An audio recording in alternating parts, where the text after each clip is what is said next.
Uryu Kamiyate est un étudiant qui essaie d'entrer en école de médecine. Après avoir été recueilli par le prêtre en chef, il découvre qu'il doit épouser l'une des 3 sœurs prêtresses s'il veut hériter du sanctuaire Amagami, vers lequel il se dirige à cet instant. Selon Uryu, le mariage est l'une des connexions qui lie les humains, comme un fil du destin, tout comme les liens que nous partageons avec nos amis et notre famille, et maintenant avec la nouvelle vie qu'il est sur le point de commencer. En entrant dans le sanctuaire, plongé dans un livre, 2 visiteurs commentent entre eux que ce garçon doit probablement prier pour réussir un examen. Mais Uryu ne compte pas sur une intervention divine pour atteindre ses objectifs, car il ne croit même pas en Dieu. Lorsqu'il ouvre la porte et appelle quelqu'un, il n'y a aucune réponse, alors il se met à explorer les pièces de la maison à la recherche de signes de vie pour l'accueillir. En théorie, le prêtre en chef devrait être assez âgé, alors peut-être qu'il n'entend pas de loin. Mais alors que Uryu traverse l'endroit, il entend des voix féminines derrière une porte et décide de ne pas l'ouvrir, ne voulant pas passer pour un pervers. Pourtant, juste au moment où il pense cela, 3 jeunes filles apparaissent, vêtues de peu d'habits. L'une d'entre elles lui tend la main, car il est tombé à la renverse sous le choc. Mais comme il ne réagit pas, les filles retournent dans leur chambre, et Uryu décide de faire comme s'il n'avait rien vu. Cependant, les filles reviennent, cette fois entièrement habillées, et la rousse est furieuse, prête à se venger du garçon insolent en lui jetant du sel pour le purifier. La fille aux cheveux noirs pense qu'il faudrait plutôt s'occuper du garçon, maintenant qu'il saigne, tandis que la fille aux cheveux bleus est surprise que des gens aient encore des saignements de nez quand ils sont choqués. Une fois le choc initial passé, les 4 se rassemblent, et Uryu explique qu'il va désormais vivre ici, et dit qu'il est ravi de rencontrer les prêtresses. La rousse, cependant, demande si son plaisir vient du fait d'espionner des jeunes filles innocentes en train de se changer. Bien que Uryu essaie de justifier que c'était un accident, elle ne lâche pas prise et reste furieuse. Mettons cela de côté, il demande où est le prêtre en chef. La fille aux cheveux noirs, visiblement la plus accueillante, l'informe qu'il n'arrivera que demain et se présente comme Yae Amagami, assurant au garçon qu'il peut compter sur elle, étant l'aînée à 20 ans. La fille aux cheveux bleus intervient en disant que Yae est peut-être la plus âgée, mais aussi la plus enfantine. Quant à elle, étant la plus jeune, Asahi Amagami, elle s'attend à être choyée par Uryu et traitée comme une petite sœur, car elle n'a que 14 ans. Enfin, Yuna Amagami, âgée de 17 ans, déclare qu'elle n'a toujours pas accepté l'intrus comme membre de la famille, car elle n'aime pas l'idée qu'un homme vive ici. Uryu se moque de son opinion, car il est venu pour étudier, pas pour jouer à la famille. Avec son livre de vocabulaire anglais, il veut juste de l'espace pour se concentrer sur la lecture, rien de plus. Voyant cela, Yuna se lève et promet de surveiller l'étranger, disant qu'il ferait mieux de se comporter s'il veut manger, et elle se trompe intentionnellement sur son nom pour l'agacer, le laissant visiblement frustré. Ensuite, Yae lui montre sa nouvelle chambre, qu'elle a personnellement nettoyée, bien que le placard soit en désordre total. En essayant de sortir le futon du fond, la fille finit par faire tomber tout le bazar sur elle, et Uryu lui sert de coussin. Lorsque Yuna arrive pour voir d'où vient tout ce bruit, elle trouve sa sœur sur le visage du garçon et décide de le punir violemment, en supposant qu'il est bien un pervers. Après tout ce chaos, Uryu obtient enfin un moment de tranquillité pour se concentrer sur ses études. Mais il semble qu'Asahi ne soit pas prête à le laisser tranquille. Elle pense que c'est le moment idéal pour apprendre à mieux se connaître. Cependant, Uryu lui dit de reculer comme si elle était un nuisible offensé. Asahi trouve ridicule qu'une belle fille se fasse rejeter par un garçon, alors elle remet en question sa virilité. Comme il ne répond pas directement, elle cherche un magazine féminin dans la valise du noble garçon, jetant ses vêtements partout. Uryu essaie de l'arrêter, mais il trébuche sur un vêtement jeté au sol et finit par tomber sur elle. Évidemment, Yuna entre à ce moment-là et voit Uryu dans une position compromettante. Naturellement, la rousse lui donne une autre raclée. Un certain temps plus tard, Uryu ne peut plus se concentrer sur ses études, alors il décide de se laver le visage pour clarifier son esprit. En traversant le couloir, il remarque une porte légèrement entrouverte et jette un coup d'œil à l'intérieur pour voir si quelqu'un est encore éveillé. À l'intérieur, il trouve Yuna, endormie sur le sol, sans couverture. Lorsque la fille éternue, il décide de la couvrir, mais elle se réveille au pire moment et suppose qu'il a des intentions malveillantes.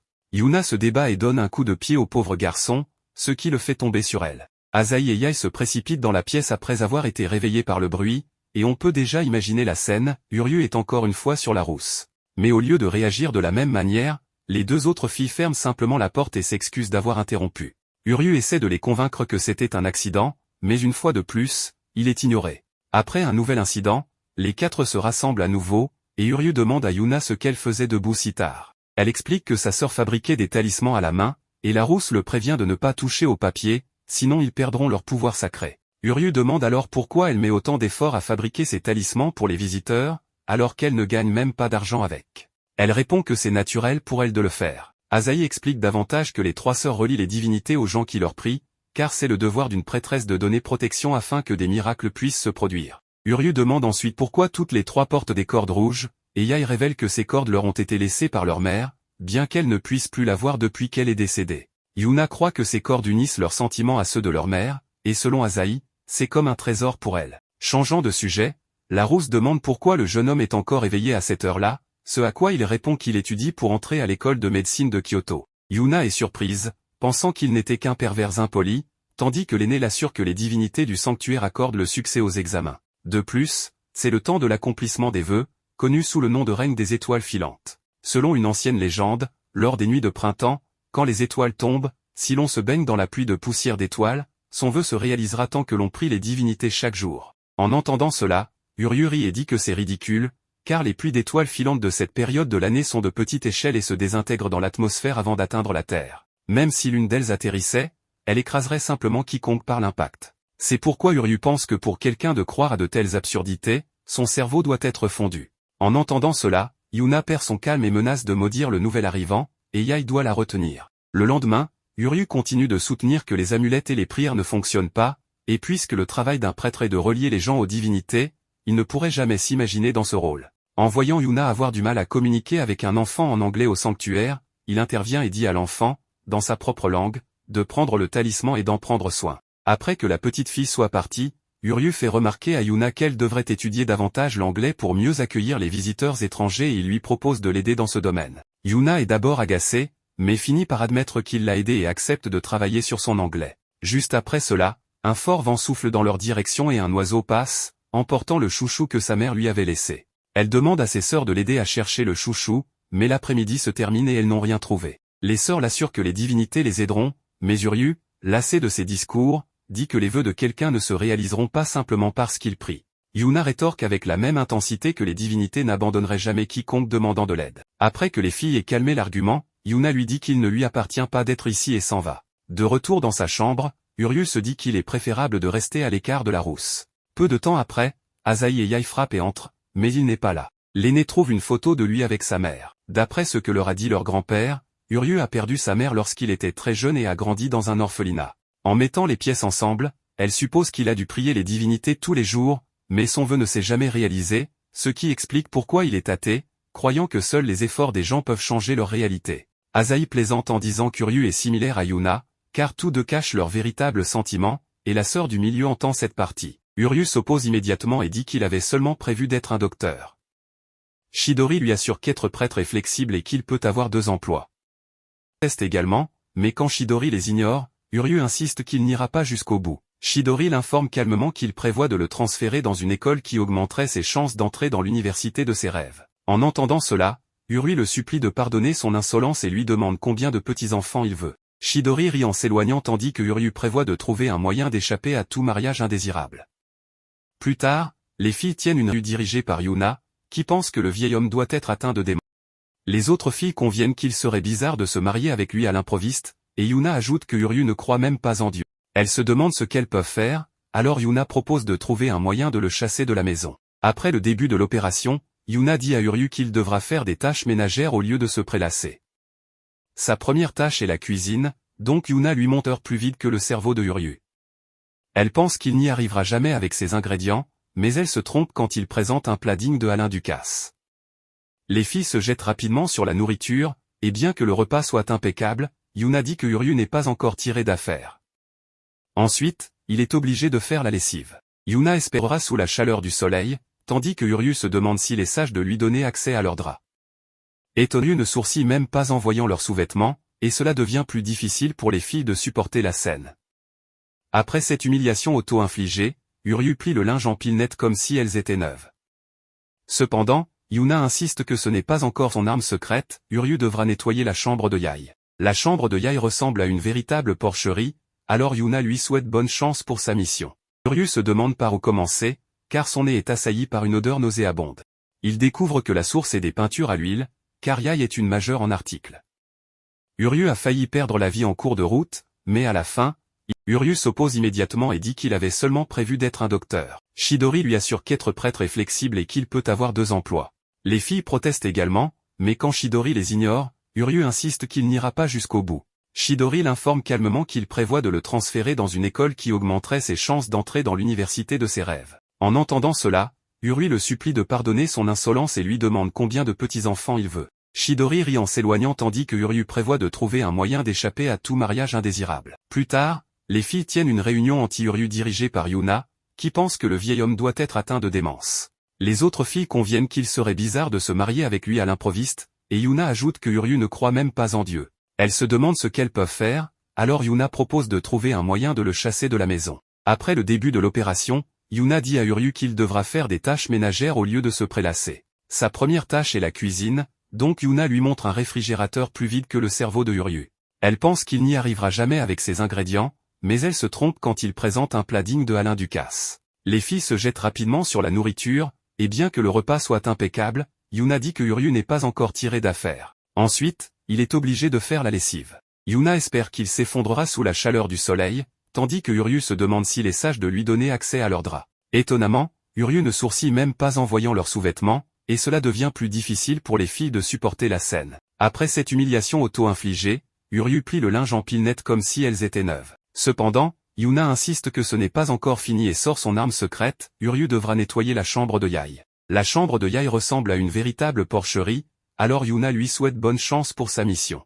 Urui se demande par où commencer, car son nez est assailli par une odeur nauséabonde. Il découvre que la source est des peintures à l'huile, car Yae est une majeure en articles. Urui a failli perdre la vie en cours de route, mais à la fin, il présente une chambre étincelante de propreté. Yae pense qu'après lui avoir fait subir tout ça, il devrait le laisser rester dans la maison, et Asahi ajoute qu'il pourrait aussi avoir besoin d'un homme à tout faire. Quand Urui entend cela, il les remercie pour leur hospitalité de courte durée, mais s'il devait faire des tâches ménagères tous les jours, il ne pourrait pas étudier pour l'école de médecine. À cause de cela, Urui fait ses valises et part pour réaliser ses rêves. Les filles trouvent son départ étrange, mais Yuna insiste que leur plan a dû être un grand succès. Cependant, Yae et Asahi sont tristes de le voir partir. Plus tard, dans le train, Urui est de retour à ses études intensives, tandis que les filles le suivent en cachette. Elle taquine Yuna en disant qu'elle est une sentimentale, bien qu'elle n'y avoir un cœur. Elle se demande pourquoi Urui veut tellement devenir médecin et pense que c'est probablement à cause de sa mère. La filature continue depuis la gare jusqu'à un endroit isolé où le chemin mène à une maison hantée par des corbeaux et des chauves-souris.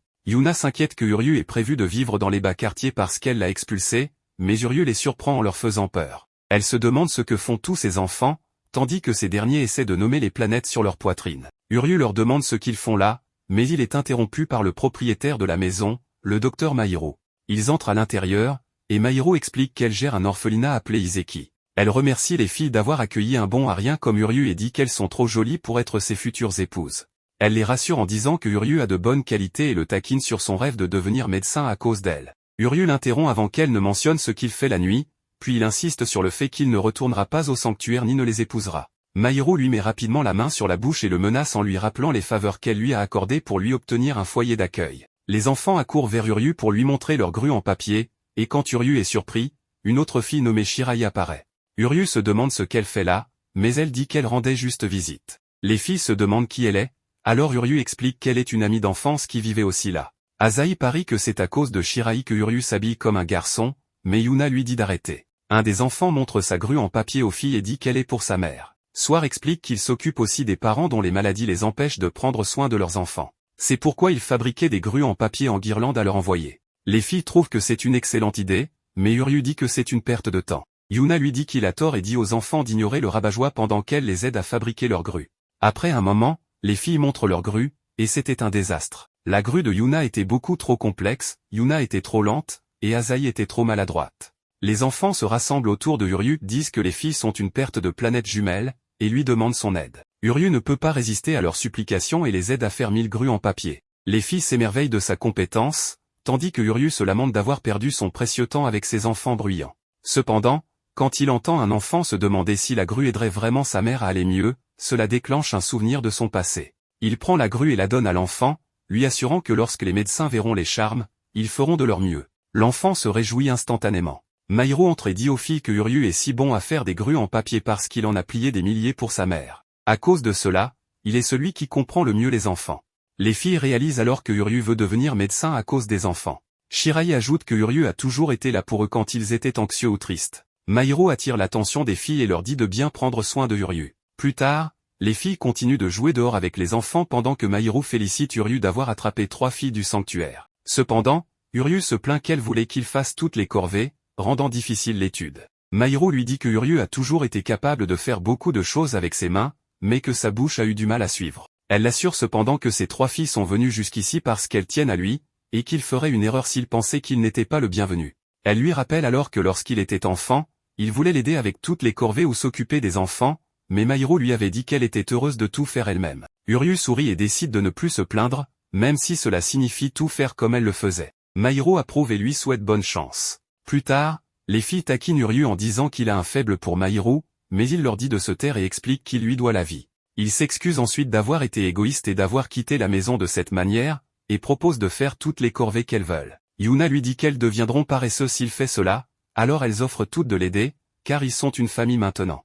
Uryu accepte volontiers, mais les filles se révèlent être catastrophiques dans les tâches ménagères. La chambre de Uryu est de nouveau un désordre en moins d'une journée, Asahi ne comprend pas l'utilisation d'une corde à linge, et Yuna pourrait regarder de la peinture sécher plus vite qu'elle ne cuisine. Uryu réalise qu'il n'y a aucun espoir pour ce trio de tête en l'air. C'est alors que Chidori arrive et dit qu'il est heureux que Uryu agisse enfin comme un successeur. Cependant, Uryu prévoit toujours de faire quelque chose à propos de cette histoire de mariage plus tard. Chidori suggère ensuite qu'il devrait avoir un entretien de mariage formel avec chacune de ses petites filles pour renforcer leur lien. Quelques jours plus tard, Chidori vient traîner Uryu pour son premier entretien de mariage. Uryu pense que les sœurs sont tout aussi peu intéressées que lui, jusqu'à ce qu'il voit Asahi jouer son rôle à la perfection. Chidori annonce le début de l'entretien, et Asahi informe Uryu qu'il devra passer la journée avec elle. Chidori les laisse, pour que les jeunes puissent s'amuser. Asahi dit alors à Uryu qu'il devrait profiter du moment tant qu'il dure. Elle s'approche et commence à retirer ses vêtements, ce qui pousse Uryu à prétendre se cacher les yeux.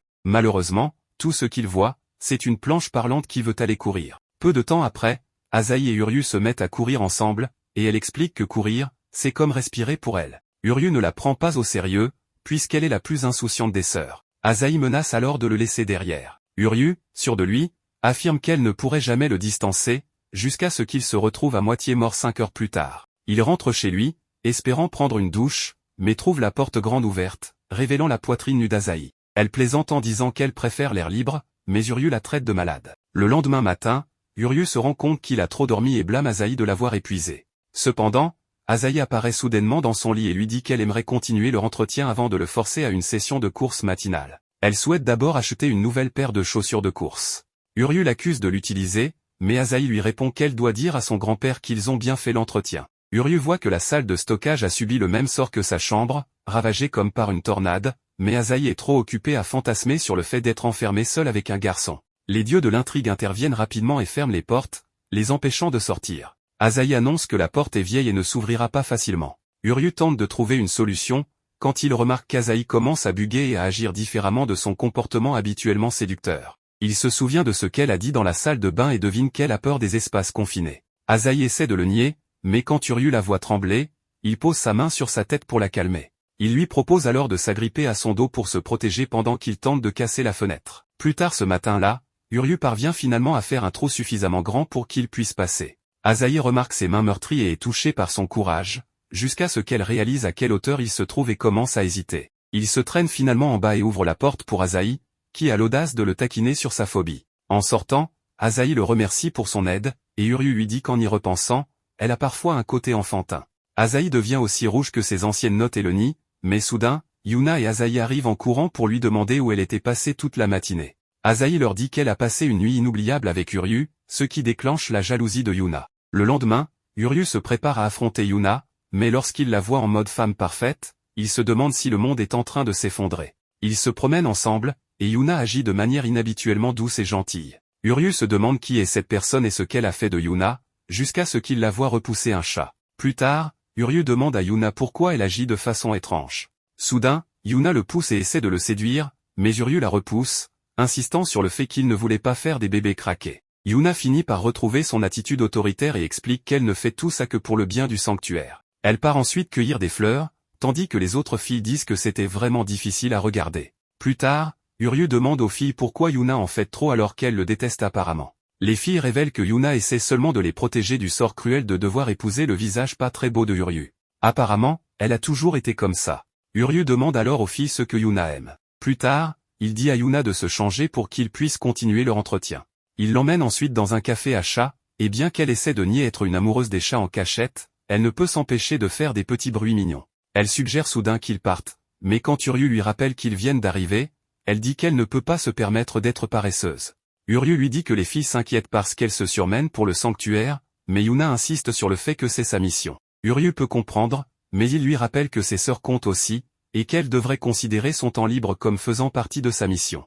Il propose d'oublier ses études et de jouer avec les chats pour le reste de la journée. Yuna se détend alors et commence à s'amuser avec les chats. Plus tard, elle dit qu'elle doit emmener ses sœurs parfois, et Uryu reconnaît que c'est vraiment addictif. Yuna lui lance ensuite une peluche et le remercie de l'avoir aidé à se détendre. Alors que Yuna agit de manière inhabituellement douce et calme, Uryu lui demande si elle a un parasite cérébral qui la ramène à ses paramètres d'usine, ce qui pousse Yuna à lui jeter du sel. Le jour suivant, Uryu attend son dernier entretien avec Yae, mais comme elle prend son temps, il monte à l'étage pour lui demander pourquoi. Il la surprend en train de se changer et s'enfuit en saignant du nez. Quand il demande ce qui prend autant de temps, elle lui assure qu'elle sera prête dans un instant.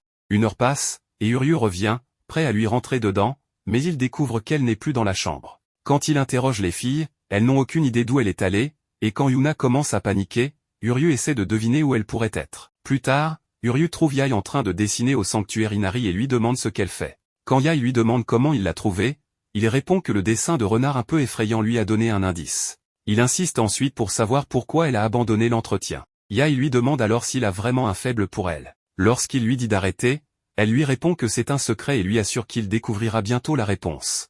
Yae propose alors de faire l'entretien au sanctuaire, et il se promène en prenant des photos, agissant comme de vrais touristes. Une fois l'entretien terminé, Yae lui donne un charme pour repousser le mal en signe d'excuse.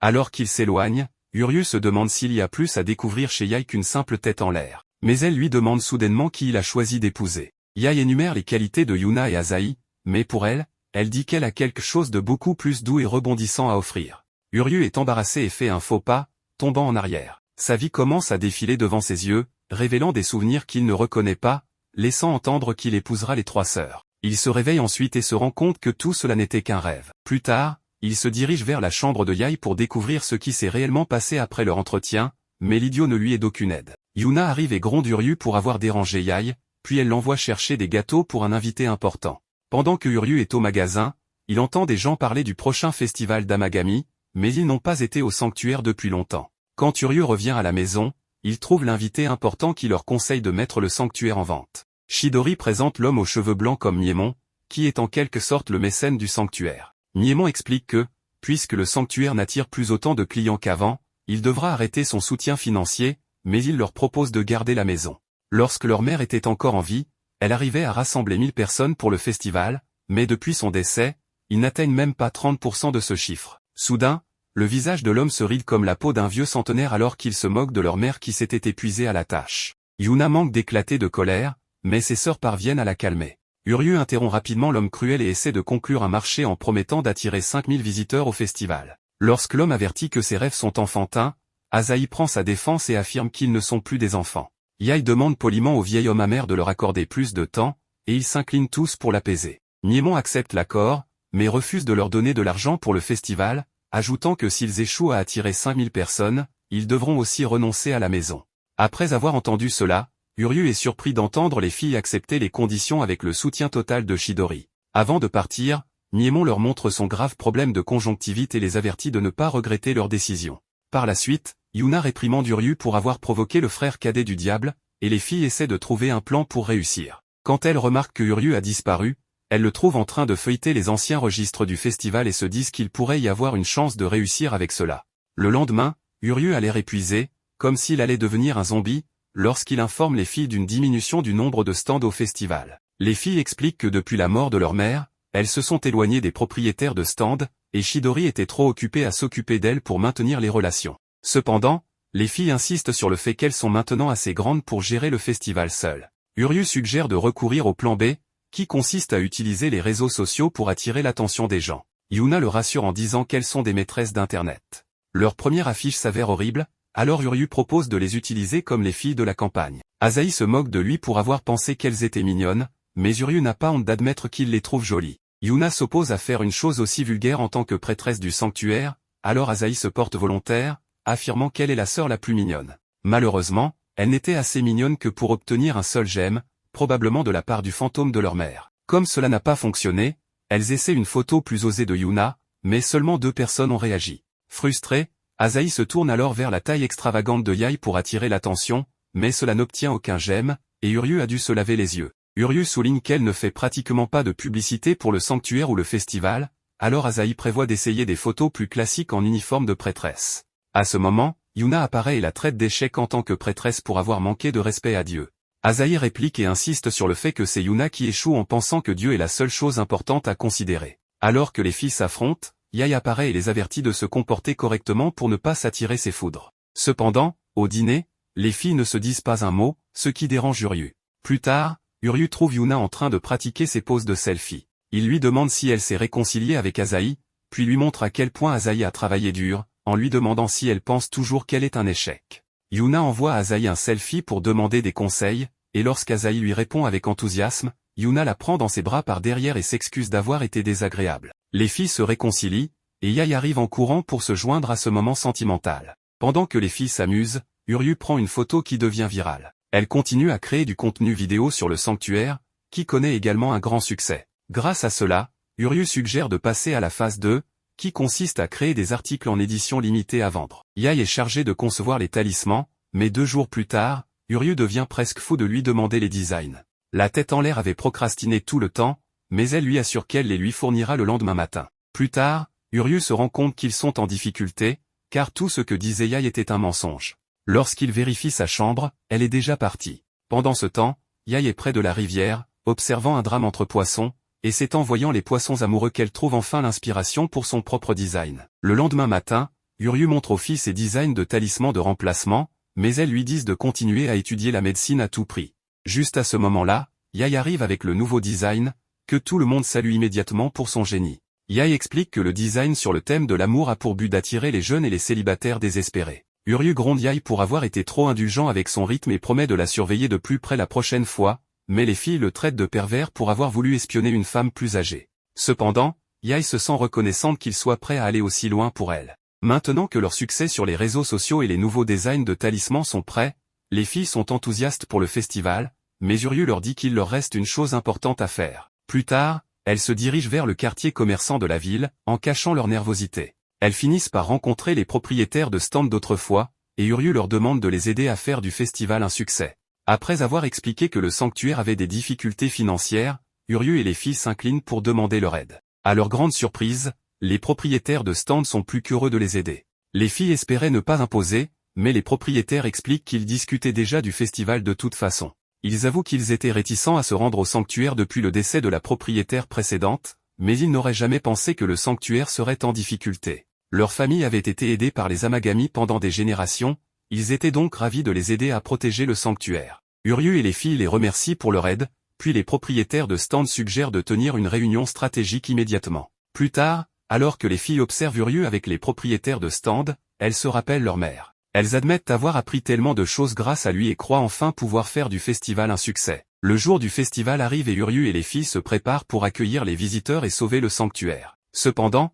après quelques heures, ils ont vu plus de tumbleweed que de visiteurs et commencent à se dire qu'il y a un problème. À ce moment-là, Asahi arrive en courant avec un téléphone et leur montre un faux compte annonçant l'annulation du festival. Yae propose d'avertir les gens de la fausse information, mais leur compte a déjà été bloqué, les faisant passer pour des imposteurs. Pendant ce temps, le Voldemort japonais se réjouit du succès de son plan pour donner une leçon aux filles Amagami. De retour au sanctuaire, Uryu et Asahi grognent de rage en pensant que seul un homme aussi cruel pouvait être derrière ce sabotage. Yuna leur rappelle tous les efforts qu'ils ont mis dans ce festival, désormais menacés par un homme dont le regard ressemble à des rognures d'ongles. Uryu les rassure, affirmant que tout n'est pas perdu. Après avoir consulté le programme du festival, il suggère de se concentrer sur les événements de l'après-midi pour attirer les visiteurs. Il propose un plan pour attirer les gens, ce qui fait paniquer les filles, craignant des ennuis. Cependant, Chidori entend la conversation et insiste que c'est une bonne idée, et les tenanciers des stands se disent prêts à aider. Alors, Uryu prend des flyers pour les distribuer, laissant les autres filles au sanctuaire. Tandis qu'elles le regardent partir, Asahi demande si Dieu va les gronder, mais Chidori leur dit que le plus important est de s'amuser avec Dieu. Les commerçants sont d'accord et partagent la joie des filles. Pendant ce temps, Uryu essaie de distribuer des flyers pour le festival, mais sa tenue de peignoir ne l'aide pas vraiment à attirer les gens. Juste à ce moment, Mairo arrive pour lui donner un coup de main et lui montrer comment faire. Shiraï et les enfants se joignent également à l'effort, expliquant à Uryu qu'ils ont entendu qu'il avait des problèmes et savaient qu'il essaierait de résoudre ça tout seul.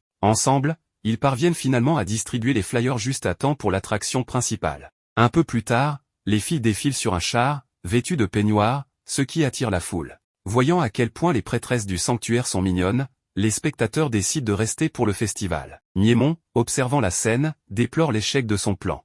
Les filles se plaignent de combien Uryu manque de respect envers Dieu, mais puisqu'elles sont déjà là, elles décident de profiter du moment. La foule est captivée, et Uryu pense qu'ils pourront peut-être atteindre les 5000 visiteurs. Cependant, il commence à pleuvoir, et tout le monde se met à l'abri, laissant le festival aussi vide que l'esprit de Uryu. La radio annonce que la tempête risque de durer longtemps. Uryu, abattu, regarde le compteur de visiteurs, puis décide de sortir sous la pluie malgré les avertissements des filles de ne pas attraper froid. Malgré leur malchance, les filles assurent Uryu que Dieu ne les abandonnerait jamais et qu'il leur donnerait sûrement un coup de main. Elles courent au sanctuaire pour prier et demander à Dieu de sauver le festival. Uryu les observe prier sous la pluie et part en courant, frustré de son impuissance et se demandant ce qu'il pourrait faire pour changer la situation.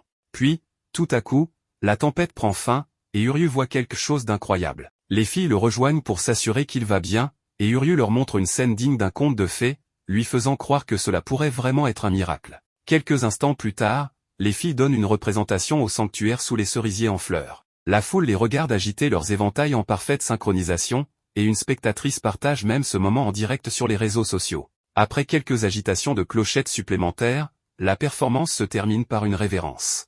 La foule applaudit alors que les pétales continuent de tomber, ajoutant à l'atmosphère magique. Yuna est reconnaissante pour ce miracle en voyant l'affluence, et Asahi fait remarquer que le lieu est vraiment devenu un lac d'amour au milieu de cette foule. Asahi se rappelle des jours où leur mère était là, ce qui motive encore plus les filles à se surpasser en tant que prêtresse du sanctuaire. Yuna propose de continuer à attirer encore plus de visiteurs au sanctuaire et vers Dieu.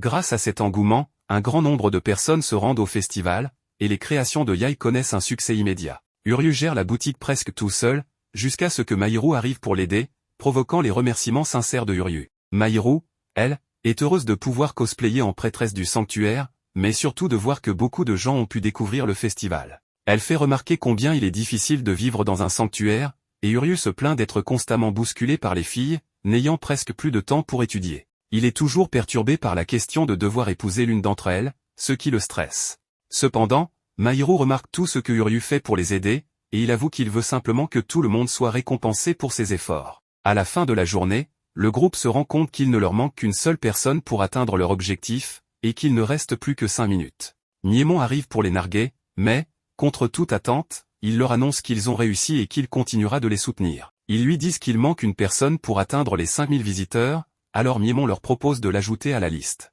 En partant, ils se vantent que désormais, ils lui devront une faveur. De retour au sanctuaire, Uryu est soulagé que le sanctuaire soit sauvé, tandis qu'Asahi n'en revient pas d'avoir réussi à attirer 5000 visiteurs. Elle verse une larme de joie, ce qui pousse Yuna à la prendre dans ses bras, avouant qu'elle non plus n'arrive pas à y croire. Yae exprime sa gratitude envers Uryu, puis, pour le remercier, elle l'embrasse sur la joue, ce qui le laisse complètement bouche bée. En voyant cela, Yuna sent les pensées sales de Uryu et prépare du sel pour le purifier, tandis que Chidori les regarde fièrement. Après cela, il ne pouvait plus du tout se concentrer sur ses études, car c'était la première fois qu'une fille l'embrassait, même si c'était juste sur la joue.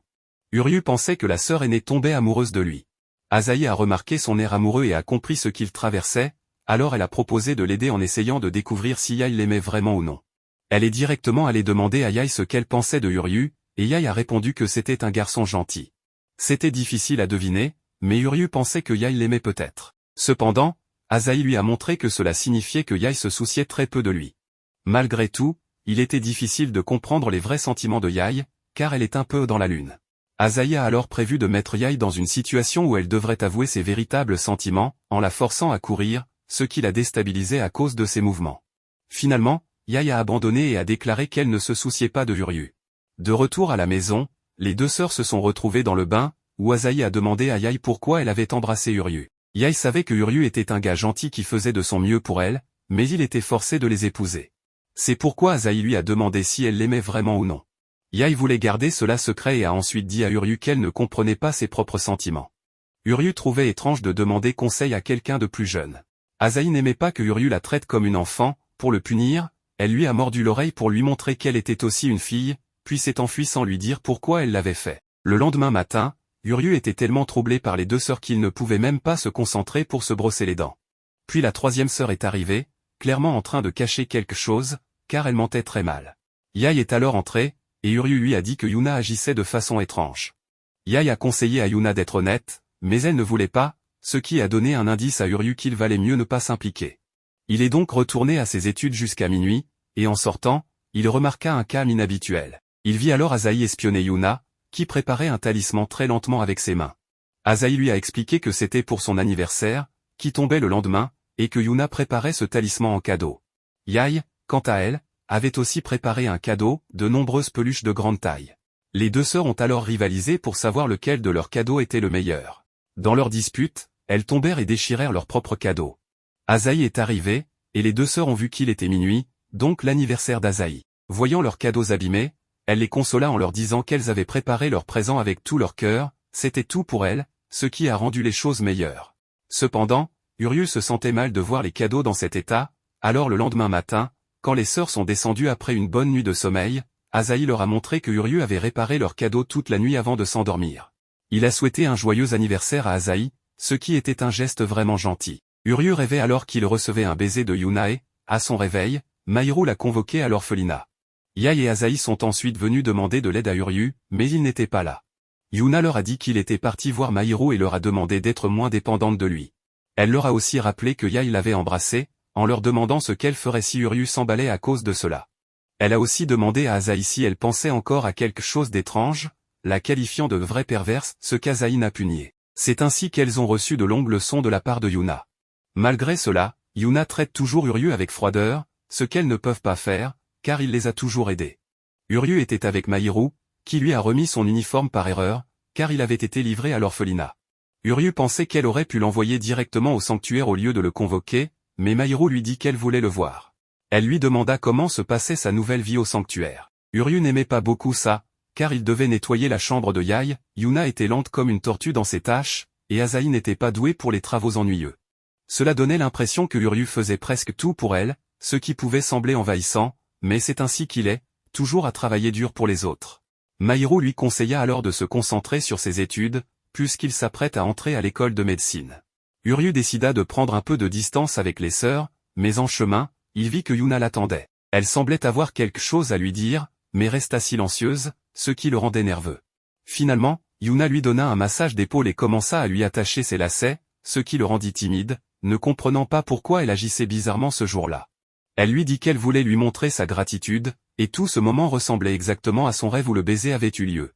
Uryu ne parvint pas à entendre clairement ce qu'elle voulait dire, et elle le remercia, mais sans l'embrasser.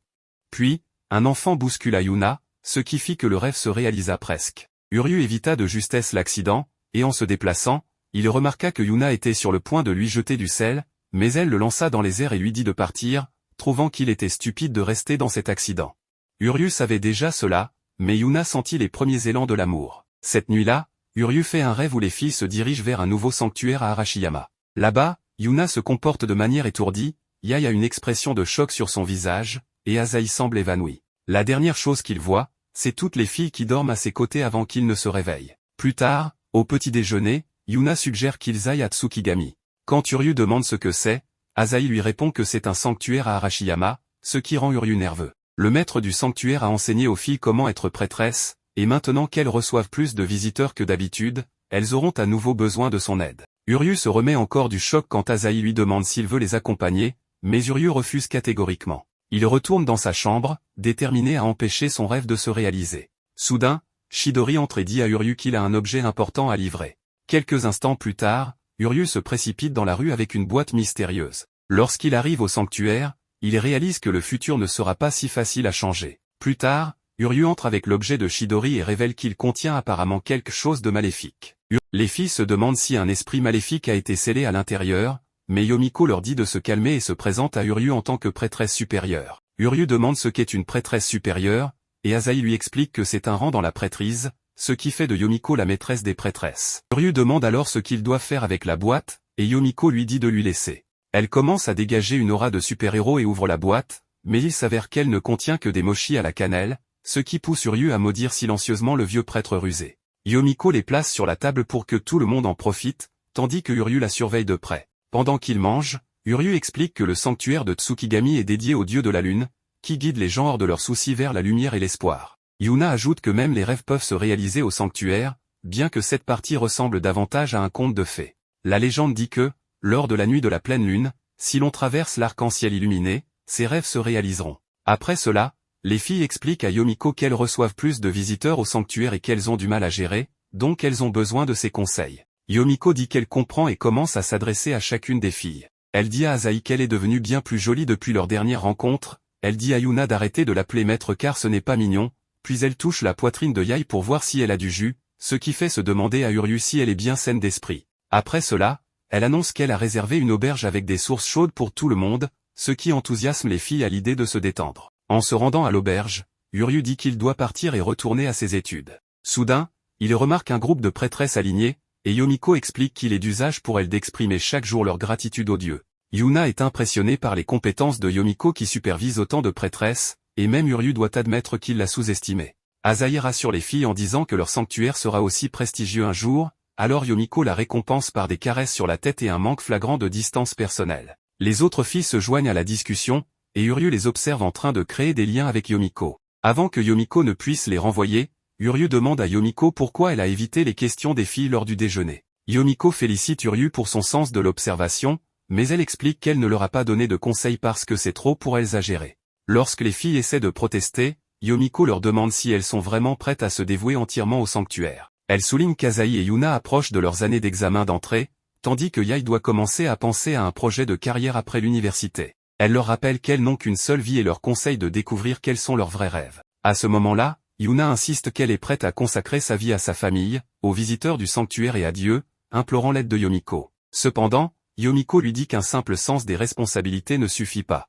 Asahi essaie de rassurer Yomiko en disant qu'elles sont désormais de vraies prêtresses du sanctuaire, alors Yomiko leur répond qu'elle ne devrait plus avoir besoin de son aide dans ce cas. Yae ne trouve rien à dire, et lorsque Yomiko tente de partir de nouveau, Uryu la retient en lui disant qu'elle est inutilement froide envers les filles. Il la réprimande pour ne pas comprendre à quel point les filles tiennent au sanctuaire, alors qu'elle les connaît depuis plus longtemps que lui. À cela, Yomiko lui rappelle qu'il devra aussi se marier dans la famille pour que le sanctuaire survive, et elle lui demande s'il y a vraiment réfléchi. Même Uryu reste sans voix. Yomiko dit au groupe de réévaluer leurs plans pour l'avenir et de lui faire savoir leur décision le lendemain. Plus tard, Uryu et les filles se morfondent collectivement à l'entrée du sanctuaire, tandis que Yae disparaît à sa manière habituelle et s'éloigne seul. Puis, Uryu annonce qu'il doit partir pour étudier, révélant qu'il n'a aucune intention de reprendre le sanctuaire. En partant, Yuna s'effondre soudainement. Uryu essaie de lui demander ce qui ne va pas lorsqu'il voit le visage effrayé, comme dans son rêve. Pendant ce temps, Yomiko informe un mystérieux interlocuteur que Uryu est exactement comme décrit et promet de déterminer laquelle des filles peut assumer les responsabilités du sanctuaire. De retour à l'entrée, Asahi pense que Yuna est déprimée depuis qu'elle s'est fait gronder. Uryu suggère que Yae serait la meilleure pour lui parler, mais Yae a déjà filé Dieu sait où. À cela, Asahi passe en mode marathon pour chercher Yae, mais Uryu lui demande quoi faire de Yuna. Elle lui dit qu'elle a juste besoin de temps seule, et la troisième héritière se met à courir. Uryu demande à Yuna si elle va bien, mais elle commence à répéter des phrases comme une poupée Barbie cassée. Elle finit par revenir à elle et dit à Uryu de ne pas s'inquiéter. Plus tard, Uryu lui offre une soupe sucrée aux haricots rouges, mais Yuna la laisse tomber, ce qui déclenche de nouveau sa déprime. Uryu tente de lui remonter le moral en lui rappelant combien elle souhaite être une prêtresse, mais Yuna avoue qu'elle ne fait que ce qu'on attend d'elle et que ses propres désirs n'ont pas d'importance. Uryu part chercher une autre soupe aux haricots lorsqu'il remarque Yomiko en train de suivre Yuna. Elle se cache rapidement de lui, prétendant qu'elle se promenait, mais lorsqu'Uryu revient sur le banc, Yuna a disparu. Il commence à chercher partout dans le sanctuaire jusqu'à ce qu'il la trouve au bord de la cascade avec cette expression morte dans les yeux. Il réalise qu'elle envisage de faire un entraînement sous la cascade et lui rappelle qu'elle va tremper ses vêtements. À ce moment-là, Yuna enlève son pantalon et tente de continuer, alors Uryu la retient pour l'en empêcher. Yuna le supplie de la laisser partir, mais il lutte jusqu'à ce que Uryu presse accidentellement sa balle anti-stress. Yuna panique immédiatement et le sermonne pour cela. Plus tard, Uryu s'excuse mais insiste qu'il essayait seulement d'aider. Yuna le réprimande alors, lui disant qu'il n'a aucune intention de se marier dans leur famille mais continue de s'occuper du sanctuaire en négligeant ses études. Uryu se met aussi en colère et lui dit qu'il se fiche d'aider les autres pour se sentir bien, car c'est ce qu'il veut faire. Cela prend Yuna de court, et elle éclate de rire devant le ton pathétique de Uryu. Elle se souvient alors de son moment avec Yomiko et réalise qu'elle n'a plus besoin d'être déprimée, tout cela grâce à Uryu. Plus tard, Asahi revient de son jogging et est heureuse de voir que Yuna a retrouvé le moral. Uryu lui demande si elle a oublié de chercher Yae, ce qui pousse Asahi à le taquiner en disant qu'il est amoureux de Yae. Lorsqu'Uryu tente de protester, Yuna lui rappelle les énormes mensurations de Yae, prouvant qu'elle est une adulte. Ce soir-là, Uryu retrouve Yae au bord de la rivière grâce au rêve qu'il avait fait. Elle lui demande pourquoi il était là, et il répond que rester seul la nuit peut être dangereux pour une fille. Yae est touchée par cette attention, ce qui embarrasse Uryu, qui essaie de se concentrer sur ses études. Yae se rapproche alors et remarque qu'il a fait une erreur dans ses réponses. En observant Yae résoudre un problème mentalement, Uryu réalise qu'elle a raison.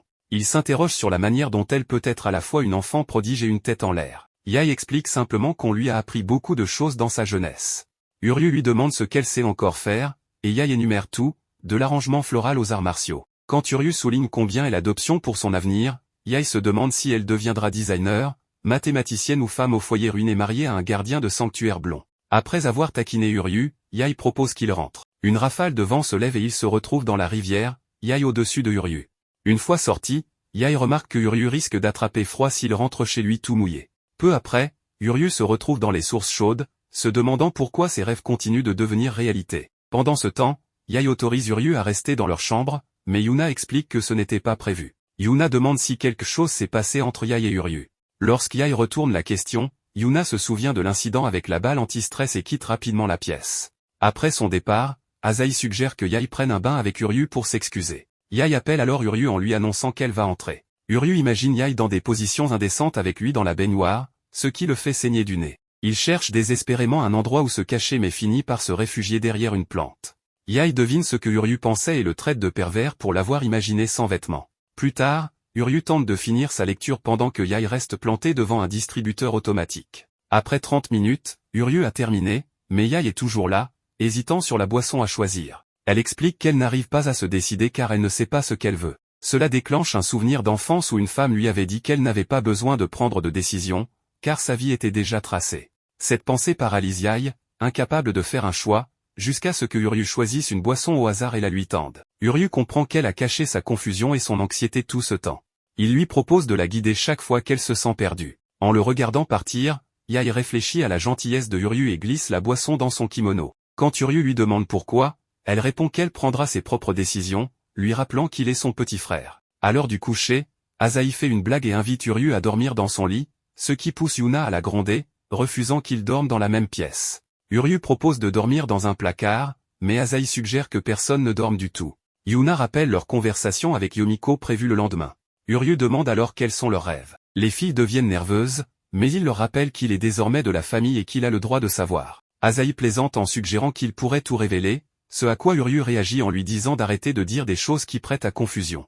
Yae propose ensuite une bataille de polochon et frappe Yuna avec l'un d'eux, réveillant la bête. Plus tard, Uryu se réveille et trouve Yae et Yuna allongés sur lui. Il devine qu'elles se sont probablement endormies d'épuisement. Il sort ensuite chercher Asahi, qui est occupée à regarder son téléphone. Quand il lui demande ce qu'elle fait, elle le laisse tomber accidentellement, et Uryu le ramasse.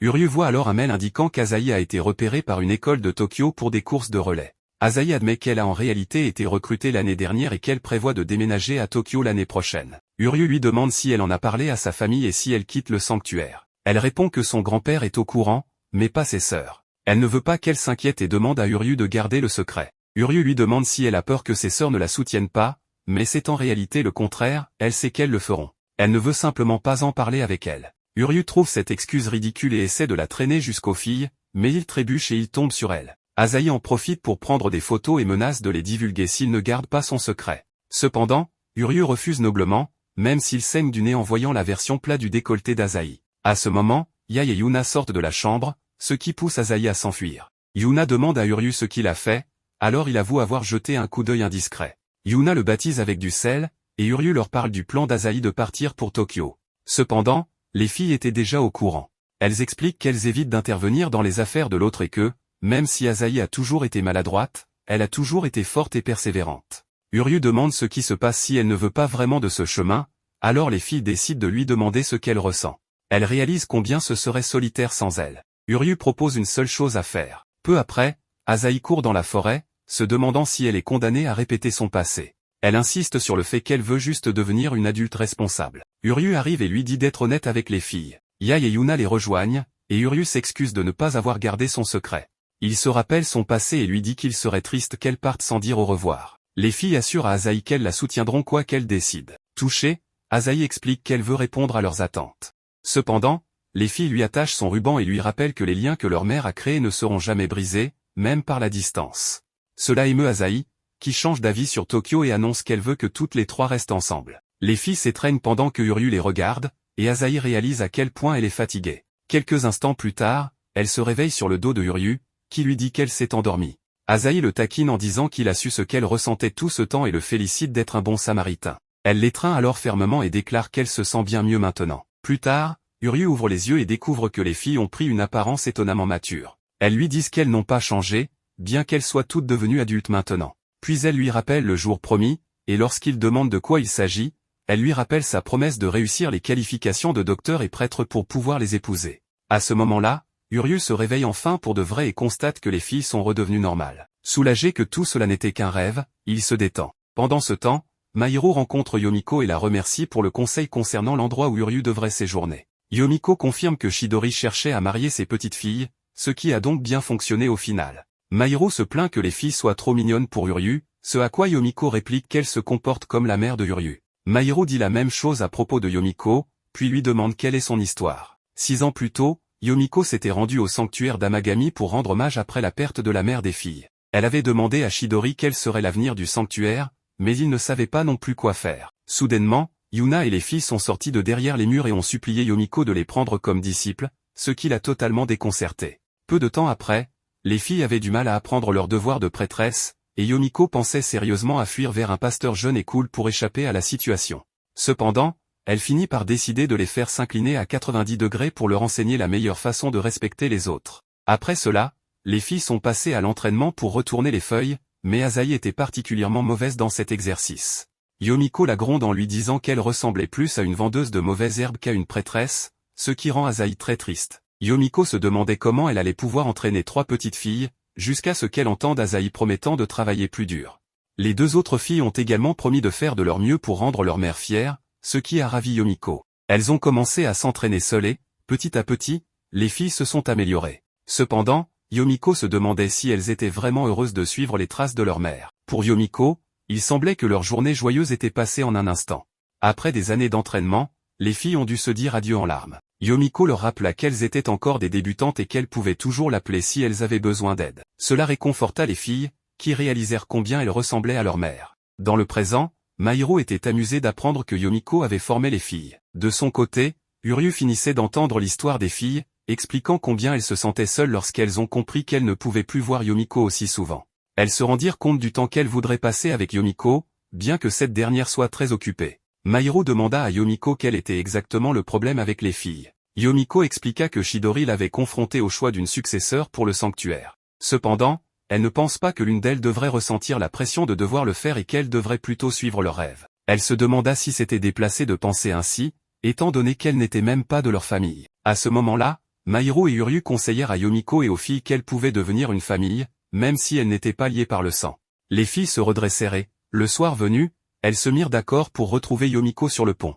Uryu les suivit, réalisant que tout se passait exactement comme dans son rêve. Il avait l'intention de rentrer chez lui après avoir salué Yomiko. Yomiko retrouva les filles et leur dit que la lune semblait offrir des bénédictions cette nuit-là. Elle leur demanda alors quel était leur rêve pour l'avenir. Uryu se rendit compte que Yomiko était toujours aussi légère d'esprit, mais les filles, désormais déterminées, insistèrent pour dire qu'elles voulaient réussir à faire prospérer le sanctuaire. Lorsque les filles réalisent qu'elles ont toutes la même pensée, elles commencent à se disputer entre elles. Asahi leur assure que passer du temps avec ses sœurs est plus important que de partir, et qu'elle est la plus qualifiée pour être responsable de la publicité du sanctuaire. À cela, Yae insiste sur le fait qu'elle doit s'occuper des talismans et des cadeaux du sanctuaire, ce qui signifie qu'elle sera meilleure pour cela. Cependant, Yuna refuse de leur laisser le faire, car c'est ce qu'elle souhaite faire aussi. Uryu regarde, surpris, réalisant que les 3 filles partagent vraiment une seule cellule cérébrale. Yomiko leur demande alors si c'est leur réponse définitive, et les filles, confiantes, se souviennent de l'image de leur mère. Elles insistent sur le fait qu'elles veulent préserver leur maison.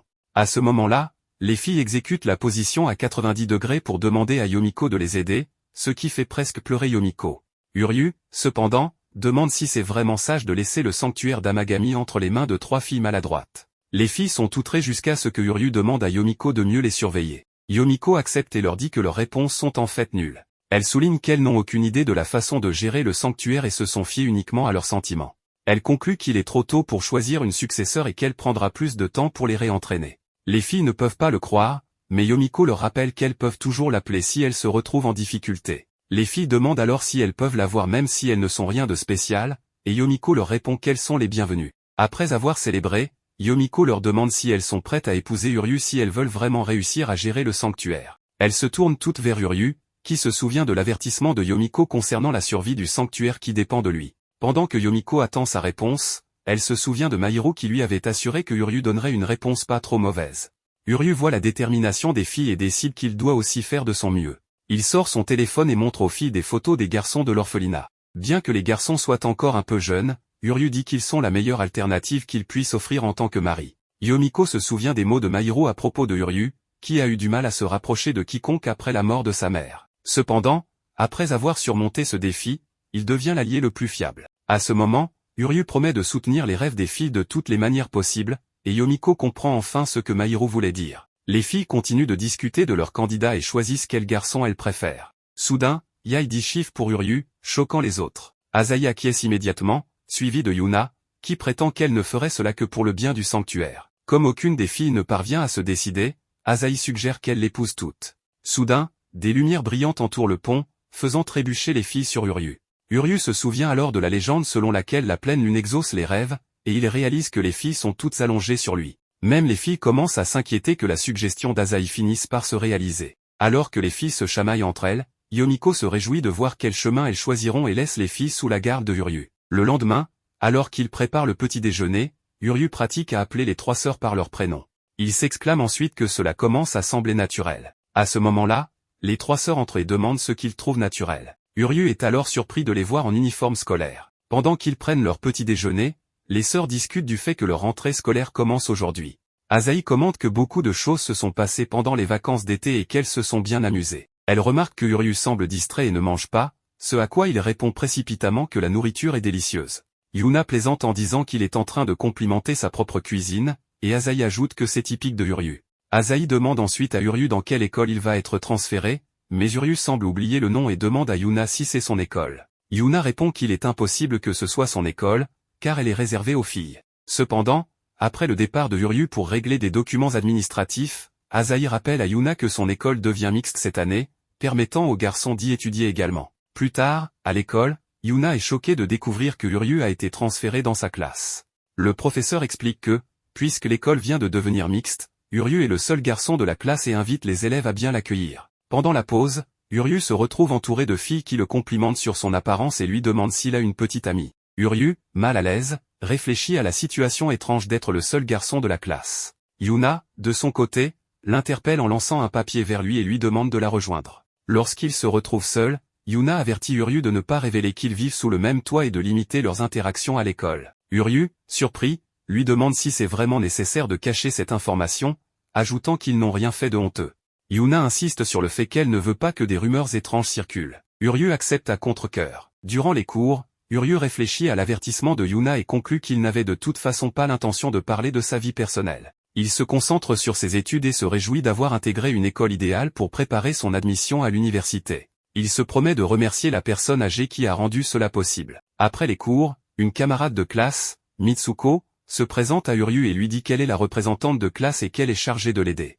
Mitsuko est curieuse de la relation entre Uryu et Yuna, mais Uryu reste discret. Plus tard, en revenant dans la salle de sport, Uryu tombe accidentellement sur les filles, dont Yuna, en train de se changer, ce qui le met dans une situation embarrassante. Yuna se sent gênée, et Uryu, en la voyant, commence à saigner du nez. Il referme rapidement la porte, s'excuse et pense que toute la classe va désormais le détester. Plus tard, Mitsuko lui propose d'utiliser la salle désormais vide, tandis que Yuna le taquine en partant. Uryu s'inquiète pour sa vie de lycéen. Le lendemain, Uryu prépare des bintō pour les trois sœurs et pratique leur nom. Lorsqu'elles arrivent, elle remarque les repas et le remercie. Uryu minimise son geste, mais les sœurs, ravies, avouent qu'elles n'ont pas mangé de bintō depuis le départ de leur mère. Uryu promet de leur en préparer tous les jours. Sur le chemin de l'école, Uryu, entouré uniquement de filles, se sent mal à l'aise. Mitsuko, en discutant, remarque le comportement étrange de Yuna, qui ne s'est pas rendue au magasin familial pour ses achats habituels. Uryu devine qu'elle cachait son habitude d'acheter des boulettes. À l'heure du déjeuner, les filles complimentent le bento de Yuna. Mitsuko fait remarquer qu'il ressemble à celui de Uryu, ce qui alerte les deux. Yuna s'inquiète de voir leur secret découvert, mais Uryu dévore rapidement son repas pour éviter la comparaison. Les filles rient, mais Mitsuko devient de plus en plus suspicieuse. En lavant les bintos, Uryu réfléchit à la difficulté de cacher un secret dans une école pleine de filles. Il doute de pouvoir le maintenir longtemps.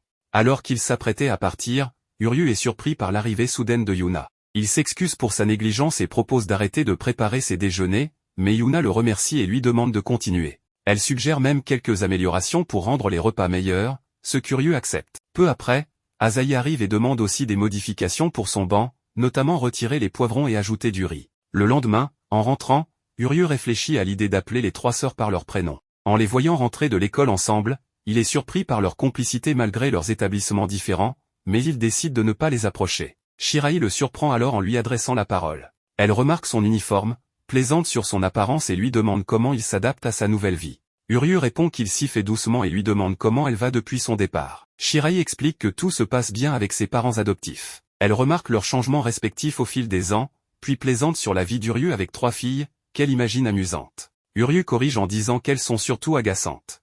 Leur conversation est interrompue par les trois sœurs, entourées par une foule qui les prend en photo et les complimente. Uryu intervient, les appelle par leur prénom et les fait partir, suscitant la curiosité des passants qui pensent qu'il pourrait être leur petit ami. Les quatre s'éloignent en courant, et Yuna remercie Uryu, bien qu'elle lui ait interdit de lui parler en public. Agacé, Uryu leur demande de se concentrer sur leur fuite. Une des sœurs plaisante ensuite sur le fait qu'Uryu ait utilisé leur prénom pour les séduire. Embarrassé, Uryu nie, tandis que les trois sœurs rient et se moquent de lui. Une nuit, Uryu fait encore l'un de ses rêves étranges, mais cette fois, il se voit en jeune garçon aidant une fille perdue. À son réveil, il ne sait pas quoi en penser. Plus tard, Uryu repousse un Yaesu lors d'une soirée où il a été traîné par Yuna et Asahi, car l'alcool transforme cette dernière en un véritable clown de rue. Uryu remarque soudain Yae en train de draguer à une autre table et intervient pour la sauver. Lorsqu'on lui demande qui il est, il prétend être le petit ami de Yae, et celle-ci joue le jeu, brisant les cœurs des autres garçons qui pensaient avoir une chance. Quand ses amis lui demandent dans quelle école il est,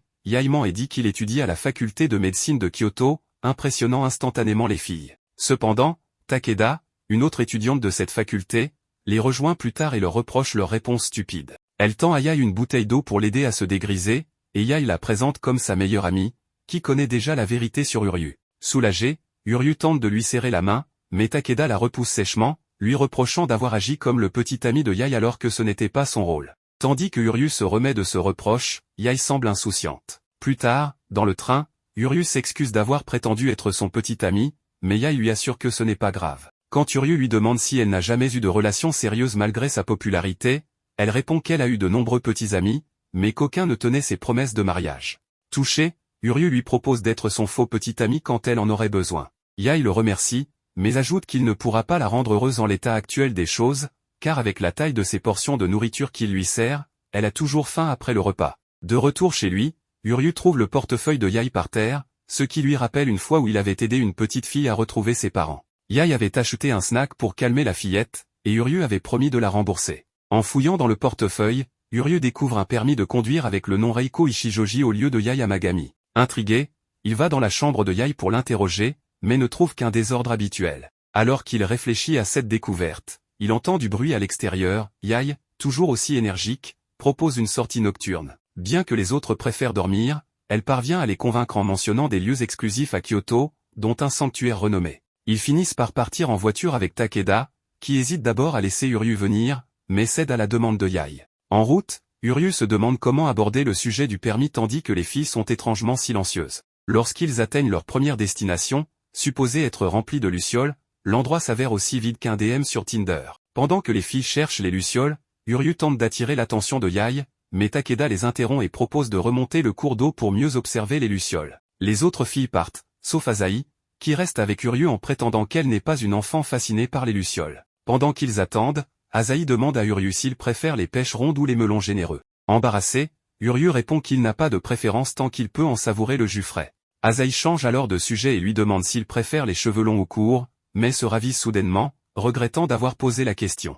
Elle se demande pourquoi elle s'inquiète de ses préférences au lieu de simplement lui demander s'il est attiré par Yae. Tout à coup, Asahi croit apercevoir des lucioles, mais ce n'est qu'un reflet de la lune. Cela lui rappelle ses efforts pour paraître adulte à côté de Yae, qui semblait naturellement charmante. Pour Asahi, Yae était une luciole captivant tout le monde par son éclat. Finalement, elle suggère qu'il rejoigne les autres pour admirer de vraies lucioles, mais Uryu lui confie qu'il préfère la vue tranquille qu'ils ont en ce moment. C'est alors que Yaï appelle Uryu pour voir les lucioles. Asahi feint de s'endormir sur son épaule pour l'empêcher de bouger. Quand les filles reviennent, Asahi se demande pourquoi elle agit de cette façon et blâme son manque de sommeil. Plus tard, le groupe s'arrête dans une supérette où Takeda propose d'offrir ce que les filles souhaitent. Uryu complimente sa gentillesse, mais Takeda précise qu'il n'est pas inclus dans l'offre. À l'intérieur, Uryu envoie un message à Yaï pour demander un moment en tête-à-tête, mais il remarque que Takeda éteint le téléphone de Yaï, réalisant qu'elle sabote volontairement ses efforts. Pendant ce temps, Yuna refuse l'offre de Takeda, mais Uryu la surprend à fixer des glaces.